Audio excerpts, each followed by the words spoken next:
क्या शादी के बाद आपकी किस्मत चमक सकती है? क्या आपको ऐसा लगता है कि आपकी शादी एक ऐसे जीवन साथी के साथ होगी जो बेहद ही मैच्योर और बेहद ही बुद्धिमान हो? वो जीवन के हर एक रास्ते पे आपका हाथ पकड़ के क्या सही क्या गलत वो आपको समझाए और आपको सही रास्ते पे चलाएगा। क्या आपको लग रहा है कि आपका जीवन साथी जो है वो ना सिर्फ आपका जीवन साथी है बट वो आपके मित्र है, वो आपके गुरु है, आपके टीचर है, वो आपके प्रेमी है, वो हर एक पथ पे हमेशा आपके साथ खड़े हैं। क्या ऐसी मैरिज लाइफ मुमकिन हो सकती है जहां पे आपको लगे कि ये आपका सिर्फ जीवन साथी नहीं है बट ये आपके जीने का मकसद है? जो फिल्मों में आखिर कहा गया है कि दिल की धड़कन, जीवन साथी को बोलते हैं कि दिल की धड़कन। तो क्या आपको लग रहा है कि आपका जीवन साथी आपके दिल की धड़कन है?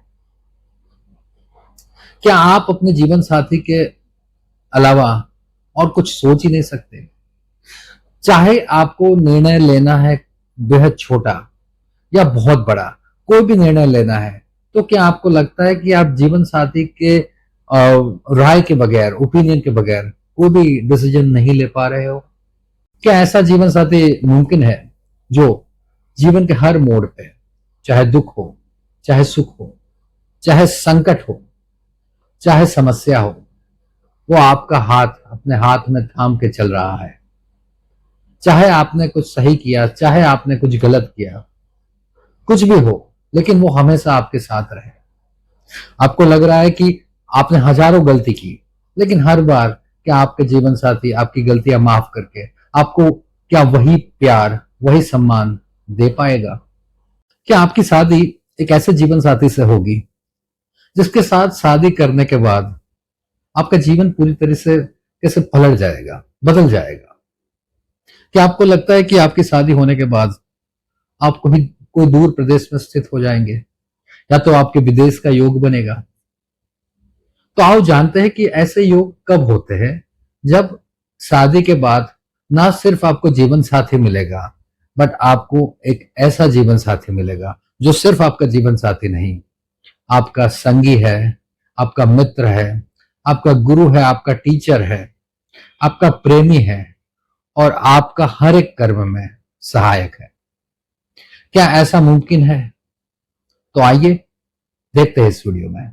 तो आगे बढ़ने से पहले कृपया मेरी चैनल एस्ट्रो विचार फॉर यू को अभी सब्सक्राइब करें। तो मैं चिराग मोदी आप सबका एस्ट्रो विचार चैनल पे मैरिज एस्ट्रोलॉजी सीरीज पे स्वागत करता हूं। आज मैरिज एस्ट्रोलॉजी सीरीज में मैं आपको एक नया वीडियो पेश करने जा रहा हूं। What happens when seventh Lord is placed in the ninth house. जब सप्तमेश भाग्य स्थान में बैठा है तो आपके जीवन में क्या होगा? क्या वो आपके भाग्य को चार चांद लगा देगा या फिर आपकी किस्मत को तहस नहस कर देगा? क्या वो आपको हमेशा धर्म के रास्ते पे, सही रास्ते पे चलाएगा या फिर आपको अपने धर्म के रास्ते से खींच के अधर्म के रास्ते पे ले जाएगा? तो मेरे वीडियो को अंत तक देखिएगा। मैं अंत में आपको कुछ ऐसे टिप्स दूंगा जिसमें आप ये आकलन खुद कर पाओगे। आप बहुत सारे, मैं तो बताता हूं कि आप बहुत सारे चार्ट्स का एनालिसिस कीजिए और मुझे बताइए कि जिन जिन लोगों का सेवंथ लॉर्ड नाइन्थ हाउस में बैठा है वो सबकी लाइफ में क्या ऐसा हुआ है। मुझे कमेंट में बताइएगा। मैं आपकी कमेंट्स पढ़ना चाहूंगा और आपके कमेंट्स को मैं जवाब भी देना चाहूंगा। तो देखिए, सप्तम भाव क्या है? तो सप्तम भाव विवाह का भाव है, आपके जीवन साथी का भाव है, आपकी पार्टनरशिप का भाव है, आपके सोशल कनेक्ट का भाव है, आपकी लंबी यात्रा है या विदेश की यात्राओं का भाव है, साथ ही आपके सोशल कनेक्ट और आपके बिजनेस एसोसिएट्स का भाव है, आपके बिजनेस का भाव है। और नाइन्थ भाव क्या है? तो नाइन्थ भाव आपके धर्म का भाव है, आपकी बिलीफ सिस्टम का भाव है, आपकी लंबी यात्राओं का भाव है, आपके विदेश की यात्राओं का भाव है, साथ ही आपकी हायर एजुकेशन का भाव है, आपकी स्पिरिचुअलिटी का भाव है, आपकी धार्मिकता का भाव है। त्रिकोण के भाव में सबसे पावरफुल भाव है नौवां भाव।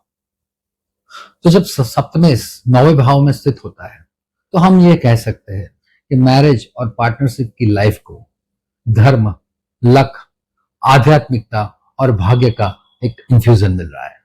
बेसिकली देखें तो जब सप्तम 9वें भाव में बैठा है और कोई एफ्लिक्शन नहीं है, तो ऐसे जातक के पिता नॉर्मली उनसे दूर रहते हैं, कोई विदेश के प्लेस में रह सकते हैं। जातक को एक ऐसा जीवन साथी मिलेगा जो दूर प्रदेश से वास्ता रखता हो और उसके जीवन में, उसके हर एक प्रॉब्लम में उसको सही राह दिखाता है, उसको हमेशा राइटियस पाथ पे चलाता है, उसको धर्म के रास्ते पे लेके आता है। ऐसे जातक शादी के बाद विदेश में ही अपनी किस्मत चमकाते हैं। उन्हें बहुत ही संस्कारी और व्यवहारू जीवन साथी मिलता है जो काफी मैच्योर और परिपक्व होता है, जो समझता है कि धर्म क्या है।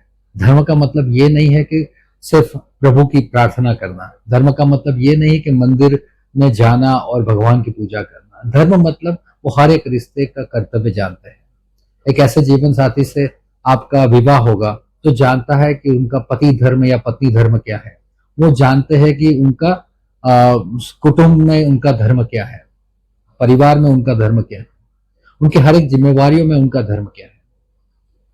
सही मायनों में कहे तो उनका जीवन साथी न सिर्फ जीवन साथी होके उनके भाग्य का विधाता होता है।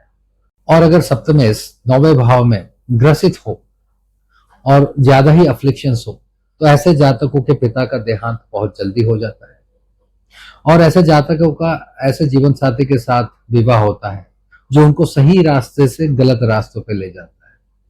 शादी के पश्चात उनके परिवार के सभी रिश्ते टूट जाते हैं और कहीं ना कहीं पे उनका काफी नुकसान हो जाता है। अल्टीमेटली वो शादी के बाद काफी मिसफॉर्च्यून महसूस करेंगे। ऐसे जातकों के मन में अपनी शादी और अपने जीवन साथी की बहुत ही ज्यादा अहमियत होती है। वो शादी से पहले ही, जबकि उन्होंने अपने जीवन साथी को देखा तक नहीं है, उस समय से ही वो अपने जीवन साथी को बेहद प्यार करते हैं। वो अपने जीवन के हर एक मोड़ पे, हर एक निर्णय में, हर एक डिसीजन पे, हर एक परिस्थितियों में अपने आप को हमेशा अपने जीवन साथी के साथ ही देखना चाहते हैं। वो हर एक सुख दुख अपने जीवन साथी के साथ शेयर करना चाहते हैं। ज्यादा तौर पे देखा गया है कि ऐसे जातक अपने जीवन साथी के साथ ही लंबी दूरी की यात्राएं करते हैं और विदेश में स्थायी हो जाते हैं। बृहत पराशरा होरा शास्त्र में बताया है कि जब भी सप्तमेश त्रिकोण के अत्यंत पावरफुल भाव 9वें भाव में स्थित होता है, तो ये धर्म और काम त्रिकोण का फ्यूजन होता है। तो इसे बृहद पराशरा होरा शास्त्र में बताया है कि इसको धर्म कामा योग कहते हैं। ये धर्म कामा एक्सिस को एक्टिवेट कर देता है। कामा त्रिकोण का पर्याय क्या है? तो आकांक्षा है, इच्छाएं है, डिजायर्स। ठीक है, तो ऐसे जातकों की हर एक डिजायर, हर एक आकांक्षा है अल्टीमेटली उनको धर्म को अचीव करने के मार्ग पे ही ले जाती है।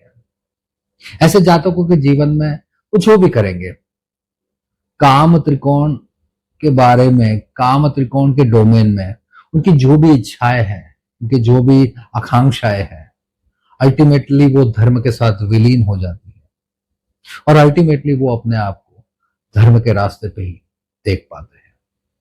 बृहद पराशरा होरा शास्त्र में एक श्लोक में बताया गया है, सप्तमे से नवमस्ते भाग्यवान धर्मनिष्ठश्च दाराः गुणवंतः शिव पितृपक्ष सुखम भवेत। उसका मतलब यह है कि जब सप्तमेश नवम भाव में बैठा हो तो ऐसे जातक भाग्यवान होते हैं, ऐसे जातक धर्मनिष्ठ होते हैं, काफी धार्मिक होते हैं, काफी स्पिरिचुअल होते हैं, काफी फॉर्चुनेट होते हैं और साथ ही दाराः मतलब उनके जीवन साथी काफी गुणवान होते हैं, काफी परिपक्व होते हैं, काफी मैच्योर होते हैं, हमेशा सही रास्तों पर चलने वाले होते हैं। साथ ही पितृपक्ष से सुखम भवेत, साथ ही उनके पिता के जीवन में भी काफी खुशियां और काफी आनंद हमेशा बढ़ता रहेगा। सर जी ने यहाँ 3 पिलर्स खड़े कर दिए। सबसे पहला पिलर, जातक का खुद का भाग्य चमकेगा, जिसे सप्तमेश ही चमकाएगा, तो शादी के बाद ही चमकेगा। जीवन साथी गुणवान, धार्मिक और मोरली काफी एलिवेटेड मिलेगा और मैरिज और जीवन साथी और पिता और गुरु के बीच में एक कनेक्शन बैठ जाएगा। शायद जीवन साथी एक कुलीन परिवार से आएगा और वही आपका हाथ पकड़ के गुरु और पिता के भांति आपको सही रास्ते पे चलाएगा। यहाँ मैरिज से ही जातक की एक स्पिरिचुअल जर्नी शुरू हो जाती है, एक धार्मिक जर्नी शुरू हो जाती है। जातक का जीवन काफी बदल जाता है।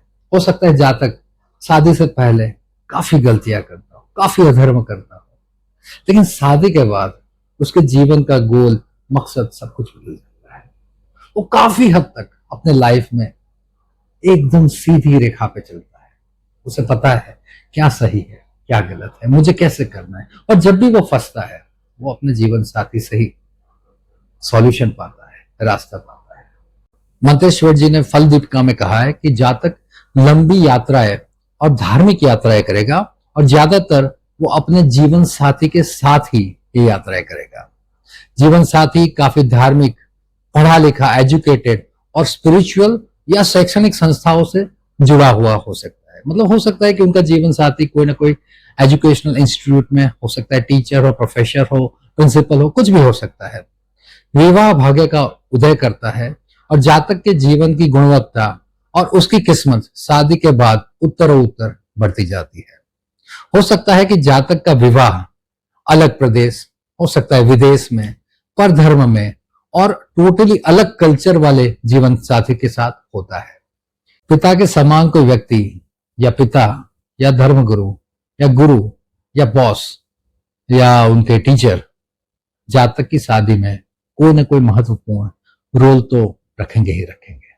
अरावली में कल्याण वर्मा जी ने कहा है कि सप्तमेश जब नवम भाव में होता है तो जीवन साथी काफी धार्मिक और गॉड फियरिंग होता है। ऐसे जातकों का धर्म लग्न जीवन से बुना हुआ होता है और जीवन साथी गुरु के भांति जातक के जीवन में जातक का हाथ पकड़ के उसको धर्म के रास्ते पे, सही रास्ते पे चलाता है और स्पिरिचुअल पाथ पे अल्टीमेटली उसको ले जाता है। बृहद पराशरा होरा शास्त्र में एक और श्लोक इसके बारे में है। नवमे सप्तमाधि से भार्या धर्म परायण दूर देशात समागम्य विवाहो भवती ध्रुव। अर्थात जीवन साथी है वो काफी धर्म परायण होगा, काफी धार्मिक होगा और विवाह दूर प्रदेश में, दूर देश में रहने वाले किसी इंसान के साथ होगा। वह जातक में वराह मिहिर जी ने कहा है कि नवम भाव लंबी दूरी की यात्राएं एवं पिता को दर्शाता है और सप्तमेश का यहां होना बताता है कि जातक को जीवन साथी लंबी दूरी की यात्रा, धर्म यात्रा से दूर देश, प्रदेश या विदेश से मिलेगा। ऐसे जातक को पार्टनरशिप में काफी नोबल और सम्मान पात्र और काफी किस्मत चमकाने वाले पार्टनर मिलेंगे। जातक पारिजात ने बताया है कि जब सप्तमेश अपने से तृतीय स्थान यानी कि नवम भाव में बैठा है तब वो हिम्मत, कम्युनिकेशन और आपके जीवन साथी के सिबलिंग्स को दर्शाता है। साथ ही में जातक पारिजात ने बताया है कि ऐसे में जीवन साथी के एक्सप्रेशंस काफी बोल्ड रहेंगे और जीवन साथी अपने सिबलिंग्स के साथ काफी कनेक्टेड रहेंगे। साथ ही में जीवन साथी का झुकाव टीचिंग, फिलोसॉफी और कम्युनिकेशन इंडस्ट्री में ज्यादा रहेगा। अगर बहुत भाव से देखें तो 9th हाउस 7th हाउस से तृतीय भाव है, तो वो आपके जीवन साथी की हिम्मत, उनका करेज, उनकी कम्युनिकेशन, उनके सिबलिंग्स और उनकी यात्राओं को चिन्हित करता है।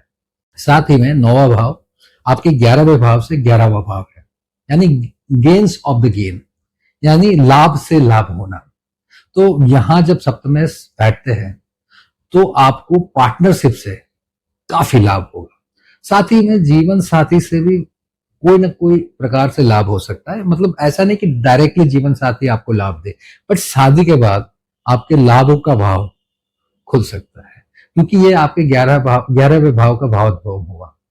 9वां भाव पंचम से पंचम भाव है जो आपके पुत्र भाव का 6वां भाव है, जो बताता है कि आपकी संतान काफी बुद्धिमान और काफी ज्ञानी और काफी पढ़ी लिखी और संस्कारी होगी। यह अगर राशि परिवर्तन में आ जाते हैं, मतलब सप्तम में नवम भाव में, नवम में सप्तम भाव में, तो ये धर्म कामा योग बना देते हैं। तो जैसे मैंने आगे भी बताया था कि जातक का काम से उसको धर्म की प्राप्ति होगी। और जैसे कि आप जानते हो कि सप्तम भाव आपका मारक भाव है, तो जब आपका सप्तमेश यानी कि आपका मार्केश सबसे पावरफुल धर्म त्रिकोण में विराजमान हो जाता है, तो उसका मारकत्व खत्म हो जाता है। ऐसे जातकों को सप्तमेश की महादशा अंतरदशाओं में मृत्यु और बीमारी के योग खत्म हो जाते हैं। ये प्लेसमेंट लंबी आयु की गारंटी बन के आता है। ऐसे सूरतों में जीवन साथी धार्मिक, आध्यात्मिक और एजुकेटेड हो सकता है। ऐसे केसेस में जीवन साथी अलग धर्म से या अलग ज्ञाति से हो सकता है, या हो सकता है कि सेम ज्ञाति का हो, सेम धर्म का हो, लेकिन उनका और जातक के बीच में कल्चरल डिफरेंस काफी बड़ा हो सकता है, मतलब पूरे डिफरेंट लगेंगे। ऐसे केसेस में जीवन साथी काफी पढ़ा लिखा, वेल एजुकेटेड हो सकता है, स्पिरिचुअल भी हो सकता है और फिलोसॉफिकल भी हो सकता है, और टीचिंग में अपना जीवन व्यतीत कर सकता है। मतलब ऐसे जीवन साथी हो सकता है टीचर, प्रोफेसर, प्रिंसिपल या कुछ न कुछ हिसाब से एकेडमिक फील्ड से जुड़े हुए हो सकते हैं। जीवन साथी जातक का भाग्य विधाता बन जाता है। जीवन साथी जातक का गुरु बन जाता है। जीवन साथी जातक को सही मार्ग पर चलने का गाइड बन जाता है। इन शॉर्ट कहा जाए तो जीवन साथी जातक का एक मोरल कंपास बन जाता है। जीवन साथी या तो उम्र में या तो विजडम में जातक से बड़ा हो सकता है, और ये रिश्ता ज्यादातर स्टूडेंट और टीचर जैसा महसूस होता है। जीवन साथी नोबल और दयालु स्वभाव का हो सकता है, और परिवार में ग्रेस, स्टेबिलिटी और सुख लाता है। ऐसा जीवन साथी परिवार में प्रेस्टीज भी ला सकता है, परिवार को काफी प्रगति भी दे सकता है।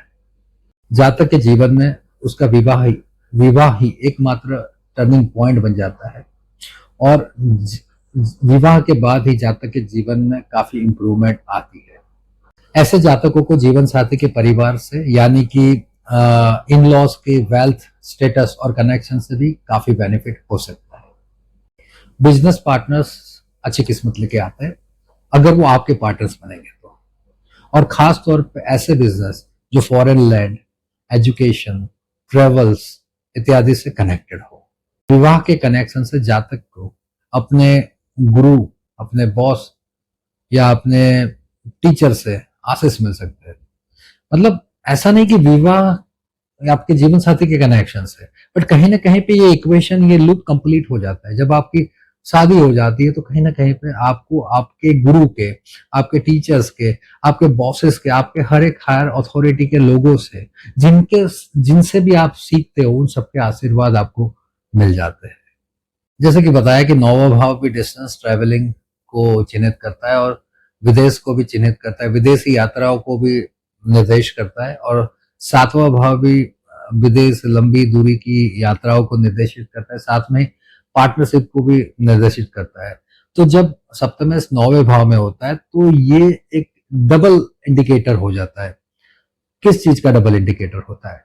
तो विदेशी यात्रा, विदेश में सेटलमेंट, विदेश में बिजनेस, विदेश में पार्टनरशिप, विदेश में मैरिज इत्यादि का एक ये स्ट्रॉन्ग और डबल इंडिकेटर बन जाता है। ऐसे जातकों का विदेश में सेटलमेंट होने के बहुत ज्यादा चांसेस बन जाते हैं। और नौवां भाव हायर एजुकेशन का, हायर स्टडीज का भाव है, तो ऐसे जातकों को विदेश में हायर स्टडीज लेने के भी काफी योग स्ट्रॉन्ग हो जाते हैं। विदेश से उनकी शादी भी हो सकती है, विदेश के पार्टनर के साथ उनके बिजनेस में भी उनको काफी लाभ हो सकता है। कहीं ना कहीं पे ये कॉम्बिनेशन दिखाता है कि ऐसे जातक का अपने देश को छोड़ विदेश में काफी ज्यादा किस्मत चमक सकती है। ऐसे जातक मैरिज और मैरिज लाइफ को काफी सीरियसली लेते हैं, और मैरिज लाइफ से जुड़ी हर एक ड्यूटी को दिल से निभाते हैं। ऐसे जातकों की नजरों में विवाह एक पवित्र बंधन होता है, और वो अपने जीवन साथी को प्यार, सम्मान, समर्पण, मान, खुशियां सब कुछ देते हैं, और जीवन साथी भी उनको खुशियां देता है। और तो सिर्फ D1 में ना देखते हुए आपको ये सब का D9 में भी आकलन करना चाहिए। साथ ही में आपको ये भी देखना बेहद इंपॉर्टेंट है कि आपका सप्तमेश मैलेफिक ग्रह है या बेनिफिक ग्रह है। मैलेफिक ग्रह और बेनिफिक ग्रह से भी काफी नाटकीय चेंजेस आ सकते हैं। अगर देखिए कि आपका सप्तम बेनिफिक ग्रह होकर नवम स्थान में बैठा है तो सब कुछ अच्छा होगा, कोई भी प्रॉब्लम होने की कोई गुंजाइश नहीं बैठेगी। पिता का भी सम्मान होगा, पिता का भी ग्रोथ होगा, पार्टनरशिप में भी अच्छे लाभ होंगे, जीवन साथी भी काफी मेच्योर धार्मिक मिलेगा और लग्न जीवन में भी काफी संवाद और काफी शांति बनी रहेगी। लेकिन सोचो अगर आपका सप्तमेश मैलिफिक प्लैनेट हो, जैसे कि मंगल हो, सूर्य हो, शनि हो, ठीक है, और वो जब नवम भाव में बैठते हैं तो ऐसे केसेस में पिता के जीवन पे खतरा बन जाता है। ऐसे केसेस में देखा है कि जातक के पिताजी की आयु को कोई ना कोई प्रकार से खतरा बन ही जाता है। लेकिन हाँ, मैरिज लाइफ, पार्टनरशिप में कोई इश्यू देखने को नहीं मिलेगा।